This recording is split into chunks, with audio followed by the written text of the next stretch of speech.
The following is an encore presentation of Everything Everywhere Daily. In 259 BC, a boy by the name of Ying Zheng was born in the state of Qin in modern-day China. He was born into the royal family of the kingdom and ascended to the throne at the age of 13. For most people, becoming king would be the pinnacle of their achievements. However, this was not to be the case for the King of Qin. He would go on to achieve a status that there wasn't even a word for. Learn more about Qin Shi Huang, the first emperor of China, his life and his legacy, on this episode of Everything Everywhere Daily.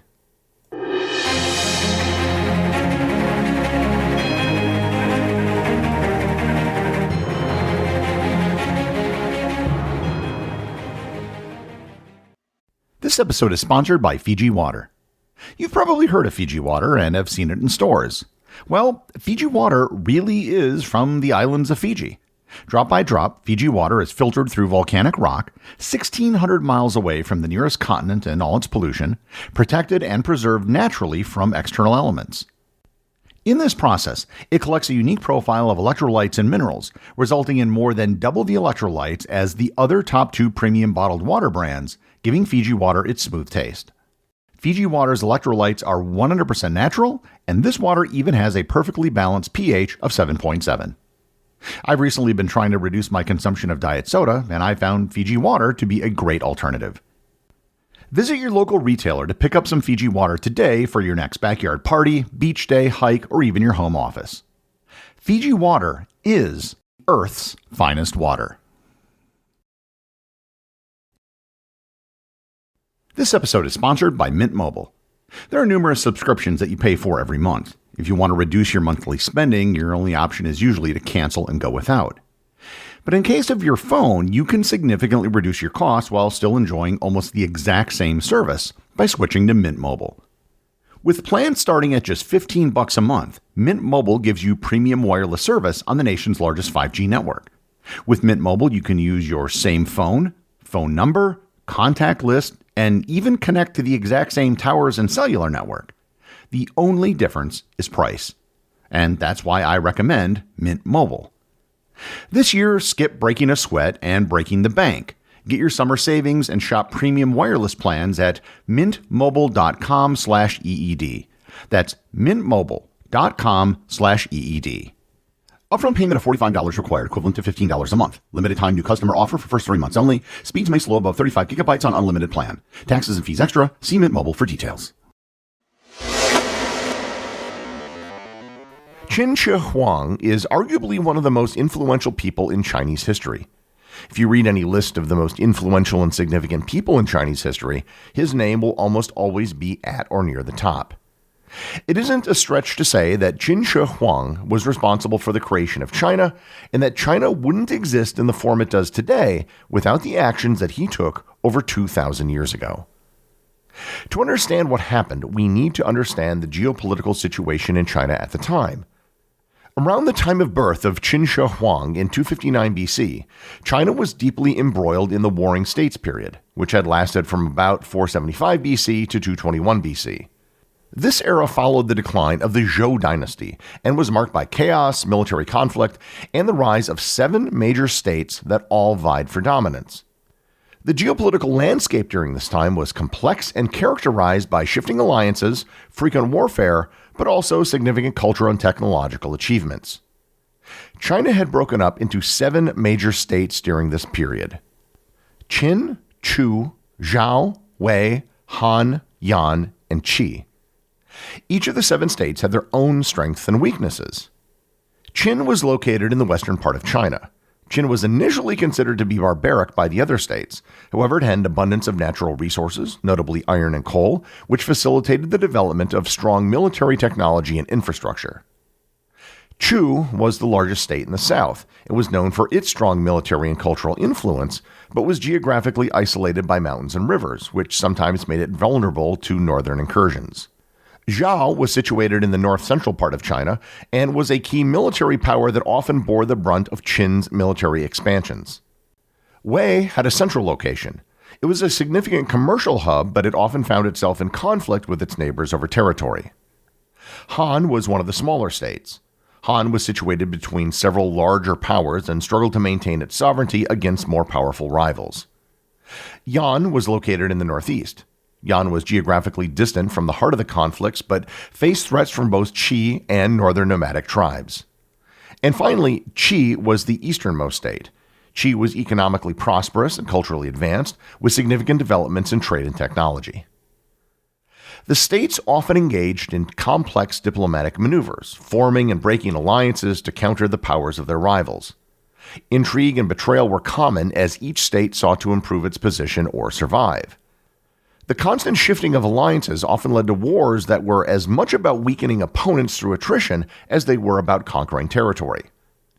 The best example I can think of to help make sense of this period in Chinese history would be Westeros in the Game of Thrones, but without any dragons to keep all the major houses in check. The man the world knows today as Qin Shi Huang was born at Ying Zheng.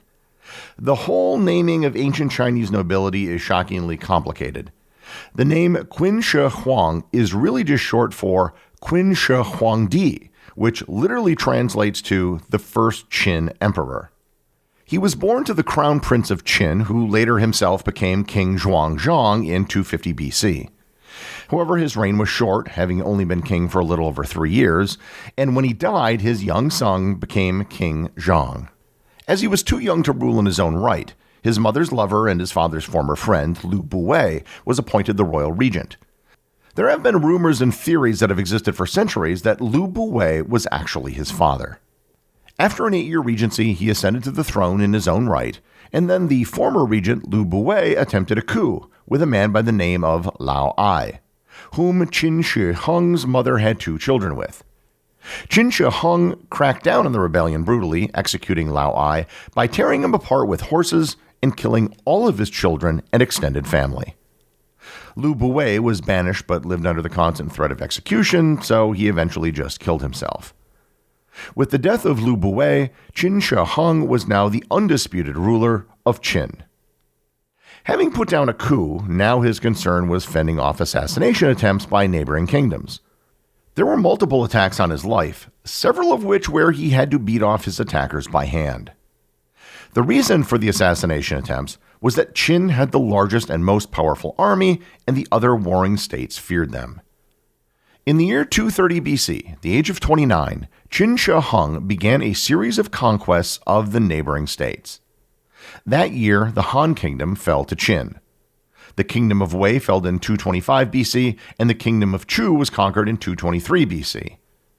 The kingdoms of Yan and Zhao were conquered in 222 BC, and the final of the 7 kingdoms, Qi, fell in 221 BC. Having finally conquered all of his rival states, King Zhang renamed himself Qin Shi Huangdi. The title Huangdi was a new title. He believed that having conquered so many kingdoms, the title of king was no longer sufficient. The word Huangdi was a combination of 2 words, Huang meaning shining or splendid, and Di, which was the name of the high god in the ancient Chinese religion, and a reference to the mythical yellow emperor who used the title as well. The word translates into English as emperor, and it was the title used by all subsequent Chinese emperors. This is one reason why Qin Shi Huang is considered to be the first emperor of China. With the conquest of the warring states, the conquest of the Qin didn't cease. His armies continued in the south, going all the way down to what is today Vietnam. While his armies continued south, the emperor set about leaving his stamp on his empire. He changed and instituted many laws. He completely eliminated all of the nobility in all of the kingdoms and replaced them with his own people. He built a system of roads throughout the country, and he established a system of weights and measures and also simplified the characters in the Chinese language. The Qin emperor now began facing threats from the north. To counter the attack, the emperor began construction of a Great Wall. There had been other small disjointed walls before, but this wall was to be far greater than any ever built. And this is the origin of the Great Wall of China, the construction of which continued on for centuries. The other great engineering project he commissioned was the Great Lingchu Canal. The canal connected the Yangtze and Pearl Rivers, the 2 largest waterways in the empire, which allowed for the movement of soldiers and goods between the 2 rivers. Internally, he cracked down on intellectuals and dissidents. In the year 213 BC, he had every book that was not explicitly about his regime burned. The next year, in 212 BC, he had 460 scholars buried alive and another 700 stoned to death. After that, all schools of thought or philosophies, including Confucianism, were banned. The only thing that was allowed in the empire was the doctrine of legalism, a strict philosophy that emphasized severe punishment for lawbreaking and strong central authority, which coincidentally helped maintain control over the newly unified state, and it also led to widespread resentment. Despite all of the massive engineering projects, the purges of scholars, the political reforms, and the military conquests, none of these are the lasting memory that most people have of the Emperor Qin. The thing that most people associate with him is his quest for immortality. Being the ruler of all that he could survey probably went to his head. He felt that he could use his power and influence as emperor to avoid death itself. Qin Shi Huang was deeply influenced by Taoist alchemy practices, which often promised the possibility of immortality through the ingestion of certain elixirs or the performance of specific rituals. Historical records detail the emperor's dispatching of emissaries to search for the mythical islands of the immortals, where it was believed these life-prolonging substances could be found. His court alchemists created many elixirs and potions for him to consume to extend his life. Ironically, many of them contained mercury, a highly toxic substance that probably ended up shortening his life, not extending it. Qin Shi Huang's most famous attempt to secure his immortality was through the construction of his massive mausoleum complex, which is best known for the terracotta army that guarded it. The mausoleum itself was a monumental project. The life-size statues were crafted to serve as the emperor's protectors in the afterlife, indicating his belief in a continued existence that required safeguarding. There are over 8,000 statues of warriors that were used to guard him in his mausoleum. The amazing thing about the statues is that each statue appears to have been created based on an individual soldier. Each statue is unique, and no two are the same. The terracotta warriors were only first discovered in 1974. However, as incredible of a discovery as the terracotta warriors were, the greatest discovery may yet to be found. The mausoleum complex, which has not been found, is believed to be an underground palace surrounded by a miniature cosmos, complete with rivers and seas of mercury intended to mirror the celestial bodies of the universe. Ancient accounts suggest that the emperor's tomb consists of models of palaces, scenic towers, and the hundreds of rivers of China represented by flowing mercury. This design was intended not only to serve the emperor in the afterlife, but also to protect the tomb by thwarting would-be robbers with traps and a seemingly endless celestial ocean. Modern scientific studies, including soil analysis around the tomb mound, have found unusually high concentrations of mercury, lending credibility to the historical descriptions of the tomb's elaborate defenses and decoration. Qin Shi Huang is believed to have died on July 12, 210 BC, at the age of 49. The imperial name he chose implied that he thought he would be the first of many rulers from the Qin dynasty. However, his dynasty was to be short-lived. After the emperor's death, the Qin dynasty quickly fell into chaos due to harsh governance, widespread discontent, and a power struggle amongst his successors. By 206 BC, just 4 years after his death, the dynasty collapsed entirely under the weight of internal rebellion and external attacks, leading to the rise of the Han dynasty. While the Qin dynasty barely survived Qin Shi Huang, his legacy can still be felt over 2,000 years later.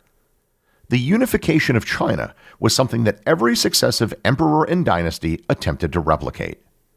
The title he created, Huangdi, was used by emperors up until the early 20th century. Moreover, the Great Wall of China and the Terracotta Warriors, two massive projects that he built, are two of the most iconic symbols of China today. For these reasons and many more, Qin Shi Huang has gone down not only as China's first emperor, but also perhaps its greatest. The executive producer of Everything Everywhere Daily is Charles Daniel. The associate producers are Austin Oetken and Cameron Kieffer. I want to thank everyone who supports the show over on Patreon. Your support helps make this podcast possible. I'd also like to thank all the members of the Everything Everywhere community who are active on the Facebook group and the Discord server. If you'd like to join in the discussion, there are links to both in the show notes. And as always, if you leave a review or send me a boostagram, you too can have it read on the show.